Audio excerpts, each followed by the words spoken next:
Hello and welcome to Human Behaviour Change for Life's webinar, Using Human Behaviour Change to Protect Whales, Dolphins and Porpoises. We're with Harry Eckman, CEO of the World Cetacean Alliance, and we're delighted to be joining you today, wherever you are in the world, to explore how Harry is using the science and practice of human behaviour change with his work.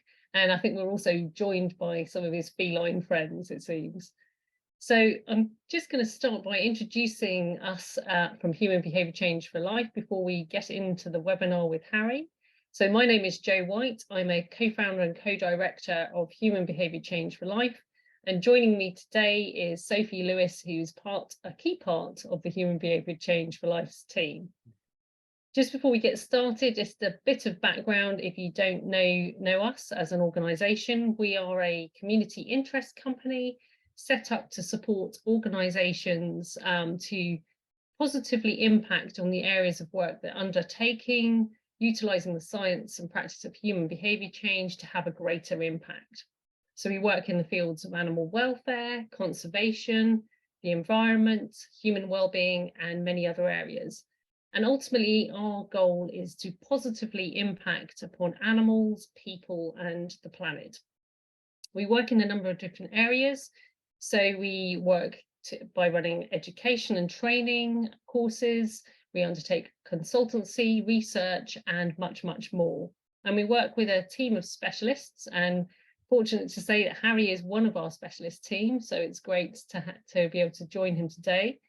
And we design and tailor our approaches to the work that's needed by the organisations that we work alongside with. So if you're interested in finding out a little bit more about our work, please do visit our website. And also we have a monthly newsletter which has lots of interesting links about behavioural science from different sectors that can be really, really useful. So please do pop on the website and have a look at that and sign up. So I'm going to just start by introducing Harry, who has been an international animal welfare specialist for many years. He's got a wealth of experience. He's joining us in his role now as CEO of the World Cetacean Alliance, which is the world's largest marine conservation partnership. And he, as I've mentioned, he's part of our specialist team. So it's great to have you with us today, Harry. Alongside the work that you're doing at WCA, you also were co-founder of Change for Animals Foundation and have acted as a consultant for many years for the animal welfare organisations around the world.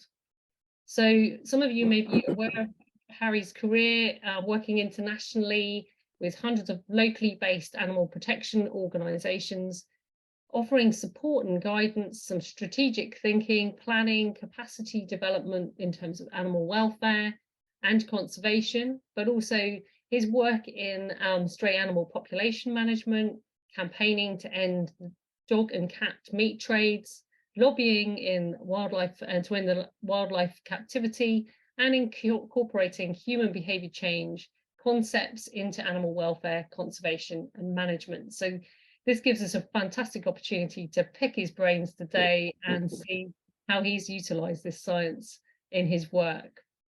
So, welcome, Harry. Thank you, Jo. And who is our feline friend with us today? This is Enox, which is Portuguese for stainless steel, because he's a grey cat. And he, for some reason today, has decided that he doesn't normally sit on my lap, but he's decided that today is the day that he's going to sit on my lap. So I guess he's going to be here for the entire webinar.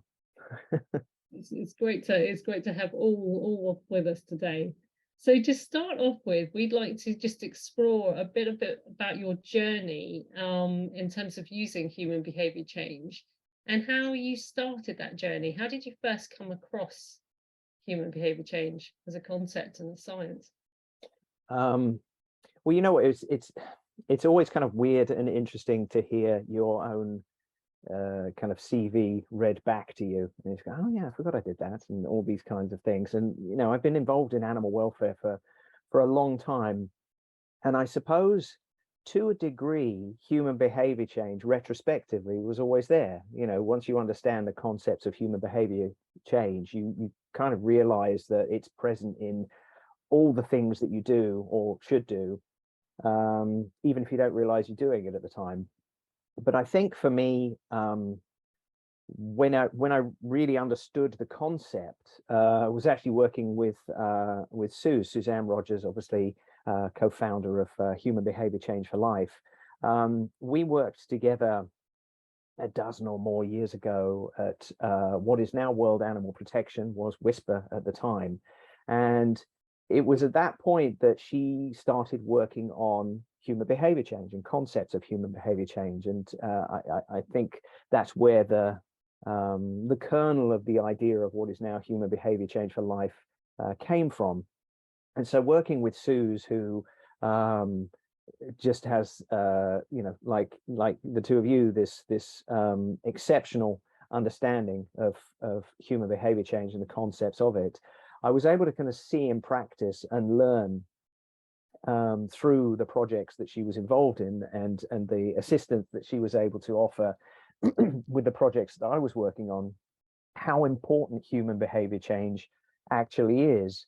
And I think where that really, for me, came to the center of my work was when I was working on stray dog population management projects. And at the time that was working with I4, the International Fund for Animal Welfare. And it was built off of the guidelines for companion animal management and stray dog management. That was an existing resource that had been created a few years before by a combination of organizations. And it was this rule book, this guidebook of, you know, how to develop a project in a community and address the problem of stray dogs. And at the time, it just alluded to human behavior change. It was kind of acknowledged, not even with the word human behavior change, because that, I don't think, was a phrase that was coined at the time, but it alluded to kind of working with and participating with a community and you know, different stakeholders. But then when I started working with I4, they wanted to take this resource and turn it into something that was very much participatory based, looking at human behavior change in its essence and how that would actually work in a project. And so we developed workshops and a series of resources, and I worked with Suze on this as well, to create this program, which ended up being called Humane Community Development. And it was this program that I4 worked on to embed in communities and give them ownership of developing a project that would address the problems related to stray dogs as they saw them, and coming up with locally based solutions. And so it was a really interesting process to understand from a practical point of view what it looked like and how these projects work, but also working with the communities and, you know, going from a theoretical, you know, how to embed human behavior change to actually working with the community and seeing how that translates to the stakeholders themselves and the different people, whether it be vets or teachers or just members of the public or dog owners or people that hated dogs and, you know, everybody in between, and how you were able to take these human behavior change concepts and create a project that actually ended up making a difference and creating this really comprehensive community-based initiative that helped dogs, helped the community, helped the people, and made a big impact. Yeah, and so, you know, that was really my first outing into human behavior change proper. And then ever since, it's really formed an integral part of everything I've done all the way through up until now at the World Cetacean Alliance. So it seems to be a sort of real thread running through kind of your work and how you've kind of identified its human behavior change relevance to your work. And it's really interesting you were saying about kind of working with those different communities. Did you find anything, any insights about kind of how the approaches may need to differ between the different audiences you were working with? Very much so. I mean, that's one of the core things about running these kinds of projects, and it's something that we say often in animal welfare is there's no single solution. You know, everything has to be adapted to every situation. And I think each community, even when you look at the similarities, and one of the areas that we worked was different communities in Bosnia, neighboring towns, 5 or 6 of them. My cat is just jumping around. It's playing parkour today. So if you hear jumping around, it's because there's a cat jumping from box to box, and back to me again. We were in Bosnia doing these projects out there, and whereas objectively you could look at these communities and they're all not that far from each other. They all have a stray dog problem. They all have vets. They all have municipality. They all have the same kinds of stakeholders. And yet the approach was different to each one. Somebody had a greater say. Somebody identified the issue as being, greater or lesser. And so as you develop these workshops, you really had to understand the needs of that community and what was important to them. And I4's view at that point, and I think this is very important when you're working in human behavior change, is in animal welfare, you go in there providing a degree of expertise, to make sure that a community doesn't accidentally do something horrific to the animals. You're there as kind of like just keeping the guide rails on to make sure that a community-based solution isn't awful. But it's very much about facilitating the process and kind of getting them to understand the problem itself, and then helping them and nurturing them to kind of find their own solutions within the toolkit that you're able to provide, but kind of understanding your audiences and their motivations is key. And yeah, it was interesting to see those differences, where in one community it was the vet that seemed to have the hold on the issue, and another one it was the municipality and the mayor itself, and the others it was just like the community and the people that were out on the street feeding the dogs, and it was their position within the community that affected the subtle differences between the outcomes and the projects. They all essentially did the same thing. It was sterilization and public education and vaccination and responsible ownership. I mean, but the makeup of that and the way it came about was subtly different. And I think if we'd have just gone in there with our box of tools saying, this is what you need to do, it would have been as ineffective as projects had been previously. But having them go through that process and working with them in that way is what made it much more successful. It sounds like there's a lot of different elements there, sort of pulling from behavioural science, about kind of talking about the social influence, different roles that people play, but also it sounds from what you're saying that the importance of listening to the community and listening to the different stakeholders was key to that. Absolutely, and it's a thing that I think in the work that we do, and as we approach these things through the lens of human behavior change, I think it's something we underestimate in the time that takes. You could take 6 months to a year building that trust and that relationship and understanding the audiences and the things that are important to them and their motivations before you even start project planning or implementing a project. And people often want to rush that part and get to the bit that's going to make a difference and have an impact, but you can't. That's building that foundation is key to the success of these projects. And so it's really important to invest that time at the beginning. Human behavior change is about human attitudes and behaviors, and you need to invest the time to understand what those are locally in order to find the best solutions. Yeah, so really sort of working with the people, and also I suppose the solutions being with the communities that you're working with, and then having their own kind of ideas, and actually people having ownership over what they're doing.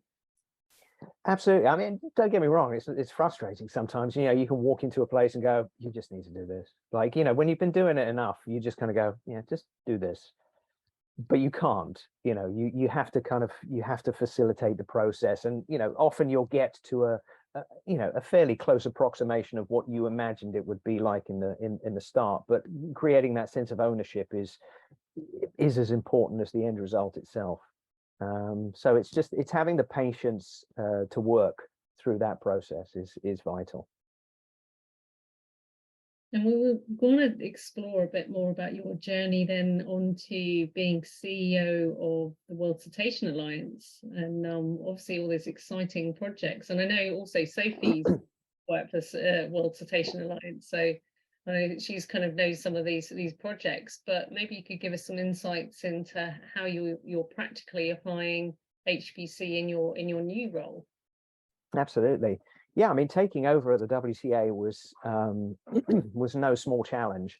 You know, it was in the midst of COVID, so you know, taking over a role like that when everybody's working remotely, I think was a bit of an advantage, to be honest, because I think everybody was used to just this, you know, seeing people on Zoom and being able to function. So there'd been a year of practice of me being able to step in. But still, it was a big change, you know, as you'll have seen. Most of my experience was on, you know, on the land, and suddenly I'm, you know, got this whole ocean of animals and habitats to protect. So there was a big learning curve for me. You know, understanding that dolphins aren't just wet dogs is, you know, was, you know, day one really. And then after that, I mean, it really comes down to HBC being embedded anywhere. You know, it doesn't matter what the species, it doesn't matter what the community, it doesn't matter what the issue. The things are the same. People are people, communities are communities. How you affect and impact attitudes and behaviors is the same. The approach is the same. And so I really just kind of stepped into the role and looked at the different projects, and actually even within the organization itself, you know, looking at making sure that as we, you know, as I stepped into a role, and my predecessor, Dylan Walker, who had, you know, founded and created this organization and had done an amazing job of building it up over the previous sort of 7 or 8 years, and stepping into his shoes and making sure that that his legacy was honored and that the team that he had built felt part of that journey. I mean, all of those things are part of, you know, we focus on the C part of human behavior, you know, the change bit, but sometimes it's not about changing. You know, the principles of human behavior and understanding attitudes and involving people are vital to that. And so just kind of hopefully bring, I mean, you know, Sophie will know better than I because she was there. But, you know, hopefully bringing everybody on board, and getting them involved in this process of change, because it was a transition when I was there, and then, you know, embedding in these programs the principles of human behavior change, and not even having to do it in a you know, a rigorous way, you know, and getting everybody to, you know, study the principles and understand the human behavior change wheel. It's, you know, some of these things are quite instinctive, you know, and it's just involving those. I have a dog here as well. I don't know if you can hear the snoring, but there's a dog, there's cats and dogs. There's just everything going on here today. So there's a dog snoring next to me. Apologies for that. But yeah, just kind of embedding all of those principles into the project and using them when necessary. You know, it's just finding the right space for them. You know, whether it's working with the local fishers and, you know, on our Dolphins Aren't Discard campaign, you know, addressing the issue of bycatch, to, you know, working with our partners around the world, to the Whale Heritage Site program, which is about, you know, communities and destinations that promote best practice and have a cultural or a community relationship with the ocean and whales. And so it's just kind of understanding how all these things fit in. And there's obviously a common thread through all of our work. But that's the ocean and the people and the whales themselves. And it's just going into it with your eyes open and seeing how these things all fit together, and making sure that they do, you know, making sure that we don't separate the projects, because, you know, many of these stakeholders cross over, and obviously our core stakeholders being the whales, you have to kind of, you know, they don't recognize geographic boundaries or anything like that. So, you know, a whale in South Africa is the same whale that appears somewhere else halfway across the world. And so it's just kind of recognizing all these connections was very interesting to me, and you know, it's still an ongoing process. Because something you said earlier, Harry, really resonated with me, and I think it's sort of mirrored through what you're saying about your time starting at the WCA, and that's that we're often doing human behavior change without really realizing it.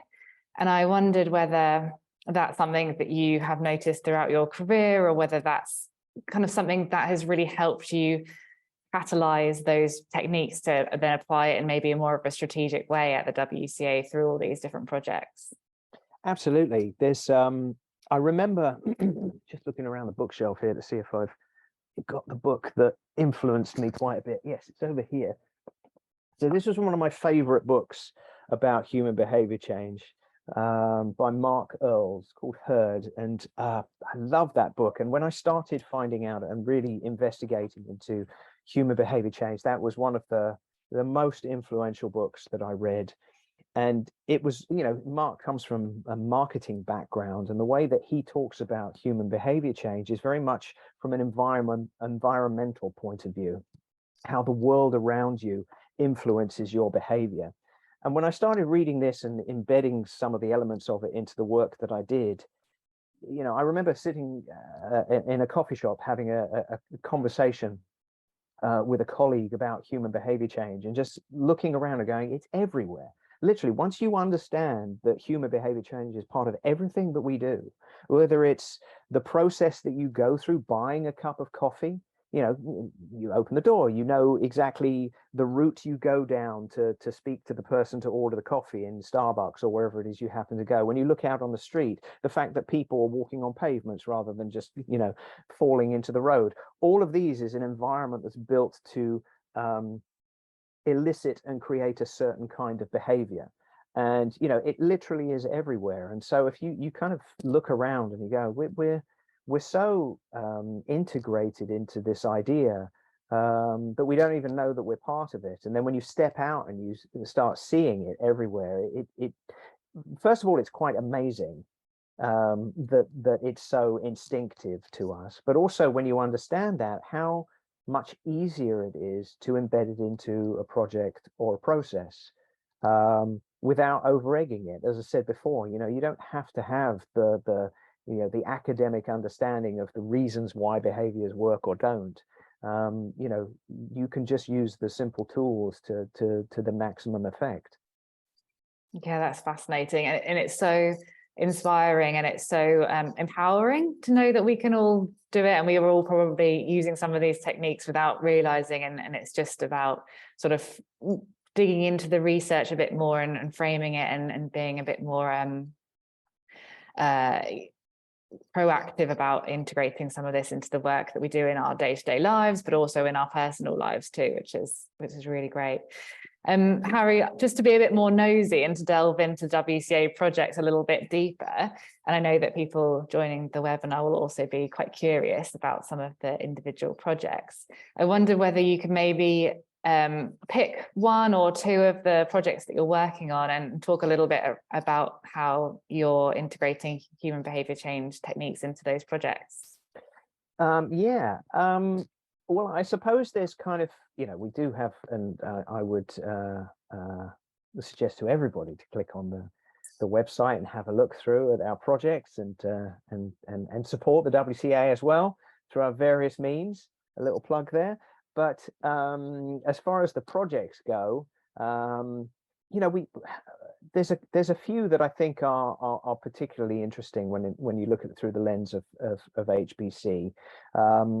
The first one is, and it's actually quite present in our thoughts at the moment. I don't know if anybody saw the news the other day about this humpback whale that's been swimming around with a broken spine and has been hit by a ship somewhere. You know, we have this ship strike course, this whale aware ship strike course that we're pushing out and making available to shipping companies and cruise line companies, and providing training for their crew to try and avoid this. And, you know, in the simplest terms, just providing an understanding of the impact that a crew member can have, and providing them with correct training to how to, you know, minimize their impact is human behavior change in its simplest form. You know, it's a training course that frames the issue, and gives somebody the tools to make a change and have a significant impact.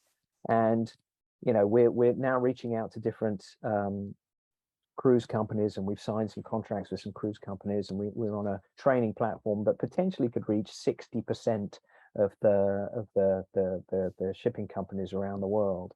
So we're really hoping that something as simple as that can make a massive difference to the welfare of whales, because ship strikes is one of the major threats to whales around the world. So a simple tool can make a huge difference. You don't have to overcomplicate it sometimes. But then sometimes issues are complicated just by their very nature. And that brings me on to the other one, which I mentioned, which is our bycatch campaign. And so this was an interesting one, because when I first started at the WCA now, which is coming up on, may or be 2 years, which is terrifying. Feels like it was only yesterday. But I was speaking with the head of our Sussex Dolphin project, which is our local project based right on the doorstep of the WCA in our offices in Brighton. And so Thea Taylor, who's a marine biologist and runs that project, was talking to me about dolphins, the bodies of dolphins washing up on the shore, literally outside our office, washing up on the beach at a certain time of the year, this time of the year, when super trawlers are off the coast of the UK.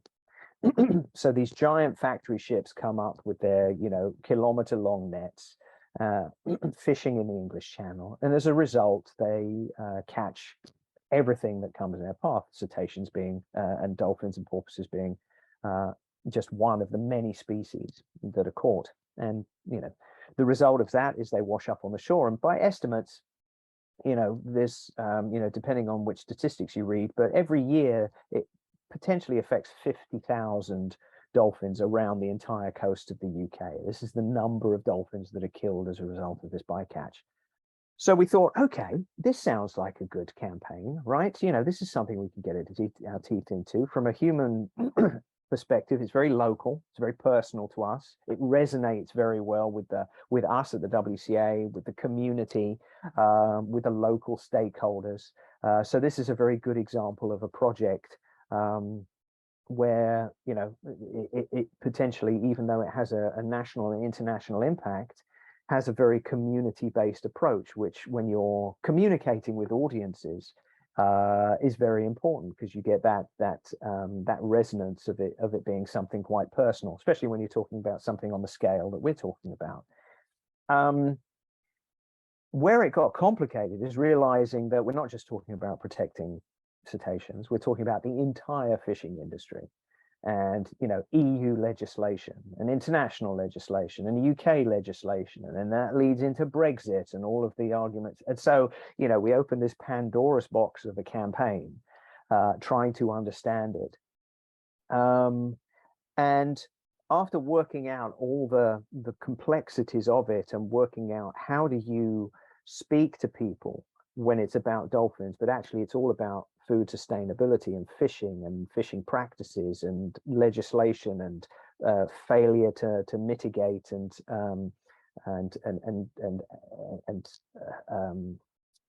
self-audit and things like that. There's all of those elements to it. But then actually, when you break it down to its core, it's quite simple. And the human behavior change aspect is key. And one of the biggest human aspects to it is the local fishers. And so, often you look at all fishermen and you tar them with the same brush, but actually the local fishers are the ones that are being most drastic, after the fish themselves and the dolphins, they're the ones that are being most drastically affected by this. It's their livelihoods that are being impacted, and they are the ones that really are the champions of protecting the ocean. They are the ones that have the most sustainable fishing practices. They're the ones that pride themselves on the fact that they don't have bycatch, that they can manage their nets properly, that they will tell you, we make sure that we don't catch the things that we're going to catch, because, well, first of all, we're going to get fined if we do, but secondly, we don't want to. We know how to fish properly. And they are the ones that are seeing the devastating impact of these big offshore ships. They'll talk about their catch being dramatically reduced, and the changes that they're seeing. And so having somebody like that, having local community fishers champion the campaign, again, is a really important aspect of human behavior change, because one of the things that I think we have to recognize in animal welfare and conservation is that often when you're trying to change people's minds, you can't get them to care about things in the way that you care about them, whether that's street dogs or dolphins washing up on shores, or, you know, anything else. You know, we particularly in animal welfare, we have this track record of just trying to get people to care in the way that we care. Oh, it's sad for the dogs, it's terrible for the dolphins, you have to care about this. And a lot of people do care about it, but they care about a lot of other things as well. They don't prioritize it in the same way that we do. And so it's incumbent upon us, when we're developing campaigns, to understand that context and speak to those stakeholders.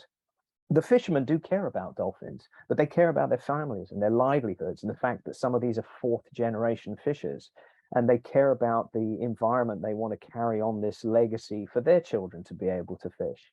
And so when you understand the context of that, if we're all fighting for the same thing, then our priority doesn't matter. You know, I don't have to have them care about dolphins as much as I do, as long as the result of what they care about mirrors the result of what I care about, and we can work collaboratively together to affect change. And so again, it's kind of understanding and taking the ego out of it and going, oh, it's, you know, you have to care about dolphins. They don't have to care about dolphins. They just have to protect dolphins for whatever reason they see the benefit of doing that. And I think that's a core concept of human behavior change, is taking that step to understand the other side in order to get the solutions that you want to get. And as I said before, that means that we have to be a bit humble in the way that we do it.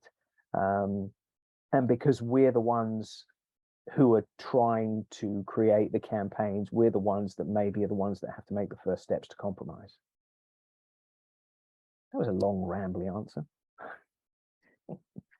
No, it's so fascinating, and it really speaks to a lot of the work we do at Human Behaviour Change for Life, and looking at not just the immediate system or the immediate problem you're trying to solve, but actually these systems can be very messy, and they're not just one situation. As you explained with the Dolphins Aren't Discard campaign, it's a network of interconnected systems that are messy, and you need to disentangle them, and you can look at where those leverage points can be that will affect the whole system.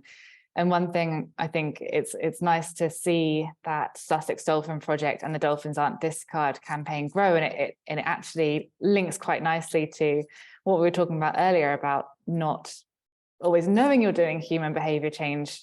I was there in the early days of the Sussex Dolphin Project, and a lot of this foundational work that has gone into those relationship buildings, looking back now with what I know about human behavior change, is, you know, I think we were doing a lot of that in those early days, and Thea definitely led a lot of those relationship building networks. And so it's really fantastic to see how that has now catalyzed into this campaign. It's so important. There's so much there, Harry, in terms of the kind of how you're seeing the projects, and what you're saying about kind of those shared places where there's things that people care about, the shared ground, the sort of values-based approach to human behavior change. And I totally agree that that's kind of a core element of utilizing behavior change, is that kind of understanding somebody else's position and thinking about kind of where there are commonalities, where there's common ground, that we can work together, so that actually, someone else may have a different viewpoint, but there's always some common ground where people can come together. So thank you for sharing those examples. And I think also what you were saying about the understanding, it kind of leads quite nicely onto another piece of work that you've been involved in, which we wanted to pick your brains a bit about, which was the recent paper that was out that you did with a group of people, including a number of specialists from the Human Behaviour Change for Life team, and it utilised the and this is where I do get a little bit geeky, the COM-B model, and you've already mentioned the behavior change wheel. I'm sorry, I like to get a little bit geeky. And it was the paper was about looking at captivity and actually sort of starting to kind of understand a bit more about kind of the reasons for people attending, was it SeaWorld in San Diego? So it's kind of unpacking that a bit more. And for those who maybe are entering the world of geekiness around things like the behavior change wheel and COM-B model, I'll just give a very quick synopsis. But effectively, it's a model that's been developed by a group of scientists, Bitchie, Atkins, and West, and it enables us to understand a little bit more about the kind of factors and drivers as to why behaviours are either happening or not happening. It looks at things like capability, so how we are psychologically and physically in our ability to do something, our opportunity to do it, so whether we have the resources, whether we've got that social support. You were talking earlier, Harry, about kind of social influence, but also it looks at things like motivation. And again, I think you touched on kind of people's motivations to do certain things. But just wanted to explore a bit with this paper, which we'll share the link for, what your sort of reflections were from maybe actually sort of applying the COM-B model to this situation, but also the findings of the research. Yeah, it was a really interesting paper, and more than an interesting paper, it was an interesting concept to try and understand these motivations. And the COM-B is such a simple tool, and yet it's so all-encompassing. As you said, you're talking about capability, opportunity, and motivation, and those three factors leading to a potential change in behavior. And this paper was about, as you said, SeaWorld. It was some research that was done, that we put a questionnaire out on social media. This was done, I believe, between 2016 and 2019. And the questions were about the reasons why somebody who went to SeaWorld went to SeaWorld. And the way that it was done on social media, it was neither, the language was not leading in any way. It was neither pro or anti SeaWorld or cetaceans in captivity. And also it could have come from SeaWorld, or it could have come from somewhere else. There was no branding on it whatsoever. It was literally just as open as was possible. And the intention was to really understand the motivations of why people go to somewhere like SeaWorld. And what I found most fascinating about it was, when we talk about these elements of what motivates people, and we can try and pick through it and guess, and when you care passionately about an issue like dolphins and killer whales and belugas in captivity, if you're on the side of it that is very anti that, then the reason you're anti it is something that is quite visceral, and you feel quite emotional. It's like, I'm against this. This is horrible. They should not be in captivity. It's cruel. It compromises their welfare. And so the reason why you would campaign on it, support the banning of it, be involved in a project is very clear. You wouldn't think about the other things because it's so obvious to you that there is something that compromises the welfare of animals. Then how could anything else factor into somebody's decision-making process to why they would or wouldn't go? It's like, well, you're going to SeaWorld to see killer whales. Clearly, you're a horrible person. That could be the only explanation, right? You're either ignorant or don't care about these animals or something like that. And so there's this, often an opportunity to be quite polarized in your view. It's like it's them and it's us, which is counterproductive to doing any campaign. And so when we investigated this, the results were really fascinating because it came down, the two key motivating factors was something that resonates with pretty much anyone that has people in their lives and family and friends. And the two things that came out most strongly were, there was a nostalgia element to it. People would say things like, well, I used to go to SeaWorld with my family as a child, and I have such happy memories that I wanted to be able to replicate that with my children. Or they would say, you know, it's all about a shared experience. We want to go somewhere and see something spectacular that we can all kind of enjoy, and be able to be part of that. And, you know, you could argue you could get that in so many other different ways. But there is, you know, you can't discount that that's an important thing. And what was interesting is that even people that understood that there were welfare concerns and that addressed them and said, oh, you know, we know that there's issues with this, but still wanted to share it with my family, still wanted to replicate that childhood memory, still wanted to do something where we would all be together. And so understanding this and having this research allows us to really kind of get to grips with, well, how do you approach that then? You know, if people, you know, let's ignore the people that don't agree, you know, don't know necessarily about the cruelty, or don't understand it to the degree where it's a, you know, a particularly motivating factor.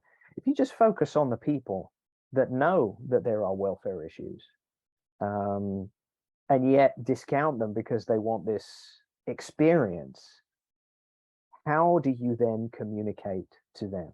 There's no point in telling them that it's cruel, because they already know. You can just tell them it's cruel again and again. No, you have to look at ways of changing their behaviors in relation to the things that are clearly important to them. And that might be providing them with alternatives. And, you know, responsible whale watching, you know, is a shared experience. And everybody that goes on a whale watching trip has an amazing, like when a whale pops up out of the water, there is something magical. There is no other word to describe it. There is something magical about seeing this enormous animal surface out of the water and having the privilege of being there and seeing that. And imagine seeing that with your children and having that as a shared memory with your friends. I mean, that's something really special. The problem is not everybody has access to that. I mean, obviously people have to go to Florida to go to SeaWorld, so it's a thing. So we have to kind of change people's perspective of how to get those experiences that matter to them, and providing them with alternatives. But also, I mean, it's important to work with organizations, not necessarily SeaWorld because they're not particularly open to it, but there are some companies, entities, bodies, organizations that do have animals in captivity. Baltimore Aquarium, for example, that are actively looking to change their model. They recognize that this isn't something that we should be doing anymore. They have cetaceans in captivity. They're looking to build a sanctuary. They are looking to move these animals to somewhere. If they can't be released, then they at least have a natural environment. And they're not the only ones doing these sanctuary kind of projects, but they also understand that people still want to have access to these things. And if people can see these animals in a more natural environment, then that can only be better. Because then if you compare those two things, if somebody that wants their family experience, if you give them the opportunity to see an animal in a natural environment and an unnatural environment, they're going to notice. If you give them the better and the worse option, they're going to go, actually, you know what? It was nicer to share that one with my family than the other one. So it's providing those opportunities and those alternatives.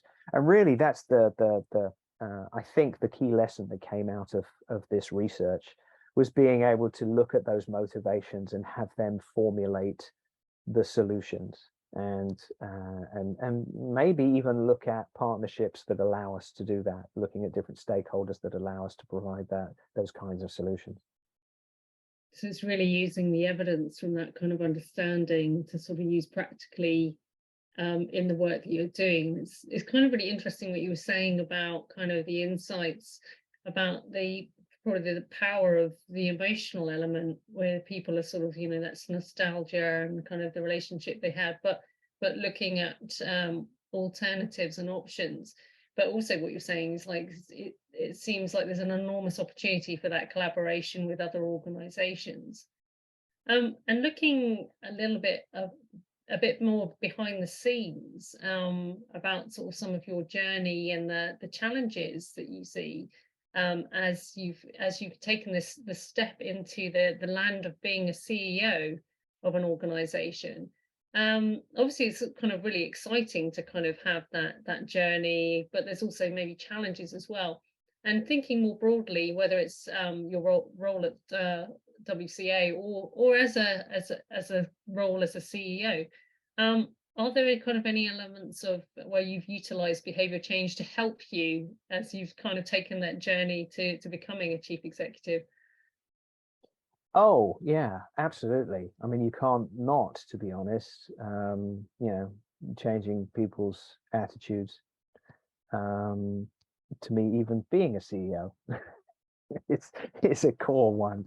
But yeah, I mean, I don't, like, as we alluded to earlier, it's like once you kind of go down the human behavior change route, it's hard to not see things through that perspective sometimes.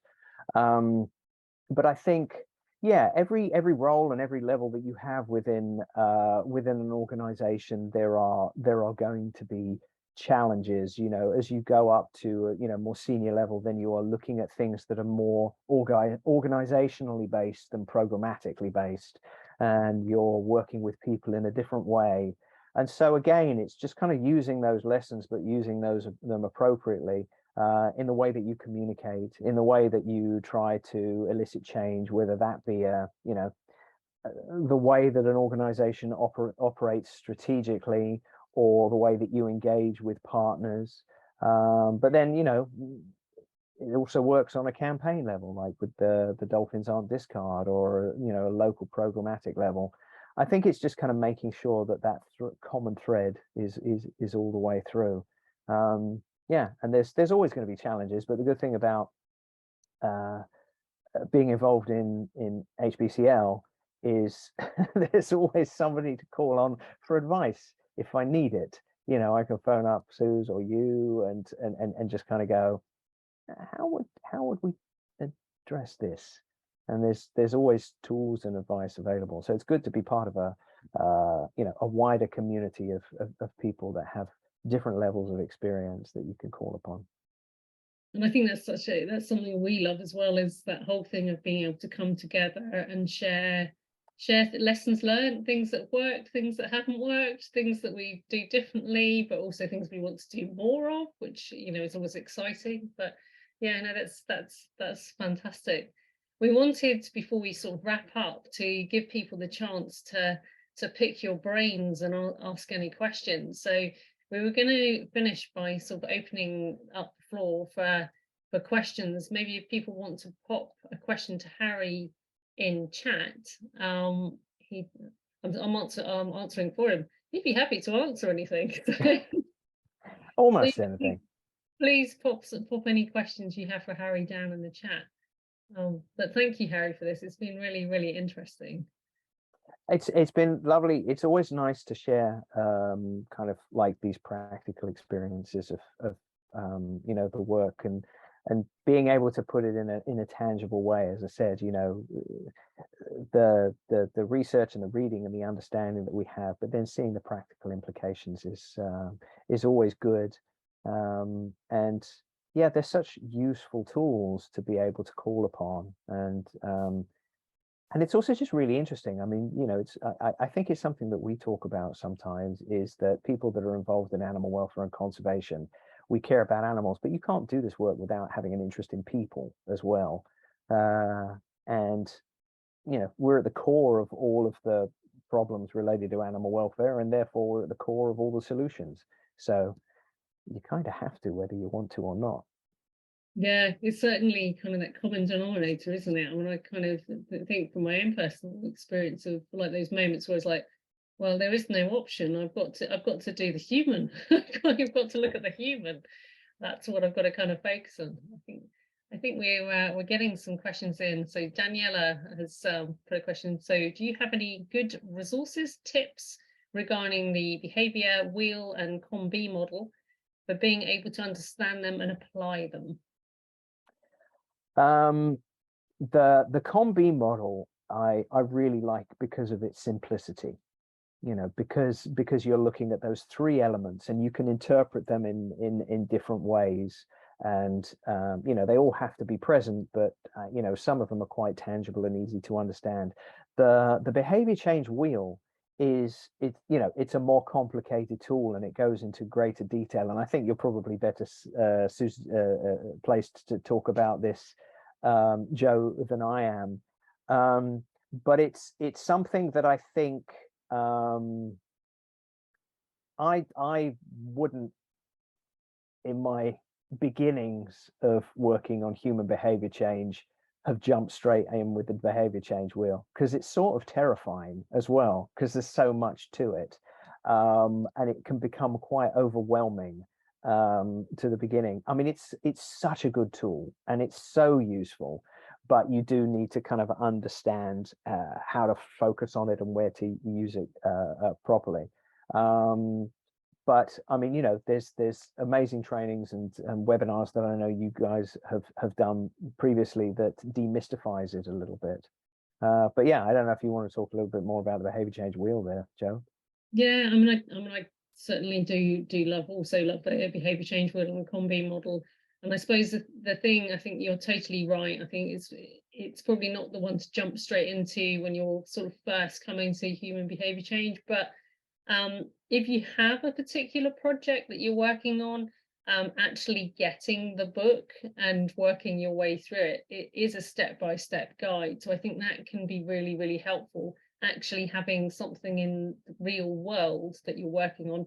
Maybe try and pick something that's not the most complicated problem ever, because obviously sort of things that are very complex and messy situations, you'll have so much work there. But if you pick something and keep it as simple as possible, and then use that as a means to work through the guide, it can be really, really helpful.